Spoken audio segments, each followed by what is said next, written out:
Also, I know that like one of the stances you take against is against critical race theory. Yes, that's right. What's your opinion on that? And like, just tell me what you think about it and what it CRT is repugnant racism. Repugnant racism. Okay, can you go more into that? And why? If you read Richard Delgado's Intro to Critical Race Theory, he believes that racism is normative. It's everywhere. It exists just as people exist. They believe skin color matters. I do not. Yes. I don't believe skin color means anything towards your value or to whose you are as a human being. I care about your character, your code of conduct, and your soul, not your skin color. That's a fair thing to believe in, but critical race theory believes that as well. It goes for the equality of races. All it does is teach the history of. I know this because I do. Okay. So tell me, what does Richard Delgado argue in the Intro to Critical Race Theory as applicable policy reforms for structural and systemic racism? Sir, you can't expect me to argue for something that I haven't learned yet. No, I know. If you let me talk. It's a little unfair for what I'm doing, but it is Intro to Critical Race Theory is his book. Okay, but not every class is taught like that. Fair enough. For instance, my class is called Race and Ethnicities, and right now we're going into the history of race and how, like, white people are systemically privileged. So let me ask you a question. White people are not privileged, but let me ask you a question. Do you believe in black-only dormitories? Black-only dormitories. What does that have to do with the conversation of critical race? Because as a solving to racism on over 100 universities across the country, there are black-only dormitories. Is that good, bad, evil, wrong? What's your opinion? I'm sorry, sir, but that's not part of the question I asked you. Well, no, I'm asking you a question. It should be very simple. Black-only spaces, white-only spaces, good or bad? I mean, sir, there are safe spaces for individuals. Okay, it's such so as minorities. So you're pro-segregation. I'm not pro-segregation because guess what, sir? You cut me off. So just answer the question. It's super easy, man. But I'll give him a chance. White-only spaces, black-only spaces, yes or no? There are fine with spaces where there should be a Let him finish. It's bad if it's forced. Just say yes or no. Bad if it's forced. So whites are not allowed into the black spaces. What? Here, let me ask you a question. That's forced. Let me ask you a question. Say for instance, there's a club. There's a club that is aimed towards these people. And also, I've never been a part of one of these clubs where they've excluded anyone, turned off the camera. Anyway, so The camera's still on. Yeah, well, it's not based. Anyway, it's okay for these spaces to exist as a safe space. It's okay for these spaces to exist. So just make sure we're clear. So when the South had white-only restrooms, that was fine. No, it wasn't. That's exactly what we have No, on 100. it's not. If it's not forced, it's not that. It's Hold on, okay it's to be forced. safe amongst your people. And why would you want to be in a space that is taught to it's like for people. It's for people to accept their culture. Wait a second. So it plays into this false narrative that black people are threatened by white people. Are they? That's not. Does the presence of white people threaten black people? You've strayed very far from the critical race theory. No, this is all what CRT believes in. This is what you are about. If you read Richard Delgado's Intro to Critical Race Theory, they catch people off guard. No, when they've come to go to one question. It's not a trick. It is a trick. If you read the literature. It exists as okay, so let me ask you a question. In Richard Delgado, in any one of these guys, right? Nicole Hannah-Jones. You read any of their literature, Ibram X. Kendi, Harry Rogers. What is their opinion of black-only dormitories? I do not know their opinion. They're in favor of them. CRT argues for black-only spaces and white-only spaces. Is that evil or is that good?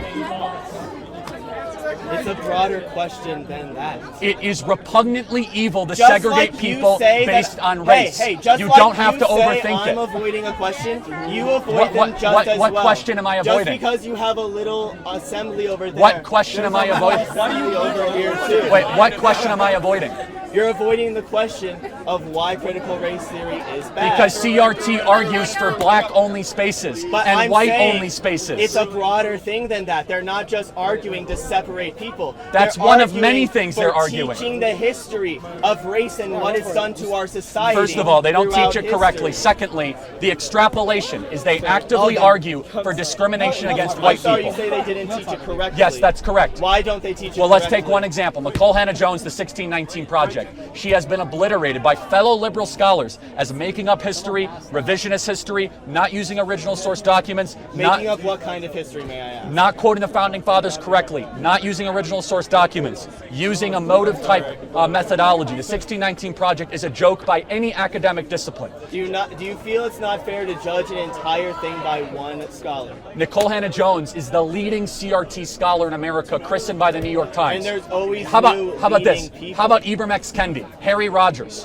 How about him, who's the second in command of the CRT regime? How about you pick one and I'll dissect it? I don't know any currently critical. Bingo, because you don't know very much Critical about the topic. race theory has only existed for a little amount of time, less than other classes. Okay. We know less about it, and we're still researching it. Just like any other field of But, study, we don't- research it to get a better point. Read the literature. The undercurrent of all CRT literature, whether it be Delgado, whether it be Nicole Hannah-Jones or Ibram X. Kendi, whether it be Marcuse or Derrida or Foucault or any of the postmodernists, they believe race matters, and you actively must construct society around race using power dynamics. Actively anti-white discrimination, anti-white sort of practices, affirmative action if necessary, black-only dormitories, black-only graduation ceremonies, black-only hiring practices. They believe race matters. In fact, that is Cornel West's book he wrote that says race matters. So where am I off stray in summarizing CRT? I've read the literature. I encourage you to too. I will say, you're very educated on these people that have written Yes, books. I know. Yes. This is what I do for a living. I know it's what you do. I read their books, so I know what this stuff is. Yes, I know you do. But it is wrong to judge a subject. Like, there is no hateful dialect in the class. I'm not saying it's hateful. I'm saying Yes, you are. Well, you are saying that the things that they teach are inherently of course they are. hateful. If you are saying that blacks should have their own bathrooms and whites should have their own bathrooms, you are no better than a But you just KKK said leader that in the 1950s. Hey, you just said the critical race theories that are taught Yes, here the on campus are not hateful. the That CRT destroys the argument that you're speaking, The- that critical the race fact- theories spread to turn The fact people you against white cannot people. speak against black-only dormitories shows the toxicity of CRT. Well, you're bringing up a buzz term that is a It's very not a buzz big term. subject It's a real as small example. question. You're bringing up in a discussion. It's Hey, happening in real time. If I came up here and said, It's hey, not I some want to academic thing. Listen, people doing black-only dormitories, that is a subject in itself. That is a question I could have came up and asked, and we could have discussed that. I did not. For instance, you used it as an argument. Okay, use it as an argument. Do not make it your main point. But it is an You've example turned of it why in- CRT is a toxin. But you've turned it into your main point. This is like one of the only things you brought up. And yes, I get that there. I get that you could see hateful rhetoric. Let me ask you that's not another. existing. Let me ask you another example. Okay. Sure. Should black people get reparations? Should black people get reparations? I believe they should. Okay. So let me ask you. So, a black person that came here in the 1980s, are they entitled to reparations? They came from Nigeria or Dominican Republic. May I ask you a question, sir? Because no, there Reparations comes from CRT. Yeah, of course. Yes, of course. I believe in reparations for people that are So in a I, white man, have to play for black people. Why? Wow, that's a really selfish thing you No, just said. hold on. Why should I That's have? a really non-empathetic thing to Wait, say. why should I have not empathy caring for a about race? people. Why should I have empathy for a race? I have white guilt because I breathe? I'm not saying for you to. Why should the white students here have to work harder to pay for black kids? Hey, you wanted to ask a What is question. that all about? Yeah. Like, what did we do to have to pay for black kids? It would have been easier to give reparations back when slavery was abolished. Of course, it would be harder now. Do you think that people today, white people, benefited from their families owning slaves? No. Well, it is proven that people that So- do have slaves in their family are better off today. So how did my family benefit when they fought in the Civil War to free the slaves? Did they fight I On the don't know Union what side cause. they fought On the Union cause. So how did my family benefit from that? Well, your benefit didn't. Your family didn't benefit. Oh, but you said white It- people, so that's a big I statement. said slave owners, and you heard me say slave. No, hold owners. on. We got to get more nuanced here. So there were tens of millions of white people that came post-slavery. How did they benefit? Via immigration. So like an Irish immigrant in 1905 benefited from slavery. How? They didn't benefit from slavery. So then how did sir. by the way, the slave owners had their plantations burned to the Yes. ground by the North. Many of them had to stand for war crimes. Many of them lost everything. For good reason, they owned slaves.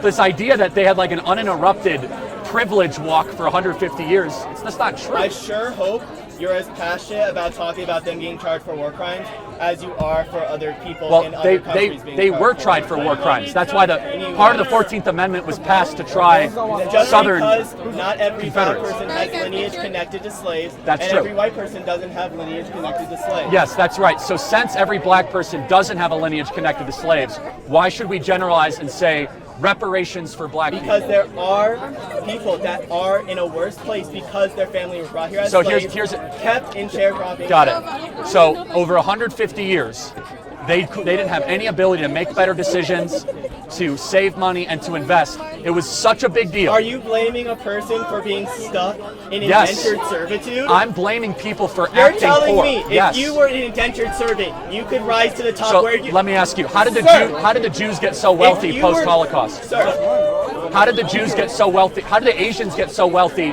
you're bringing in really hateful dialect.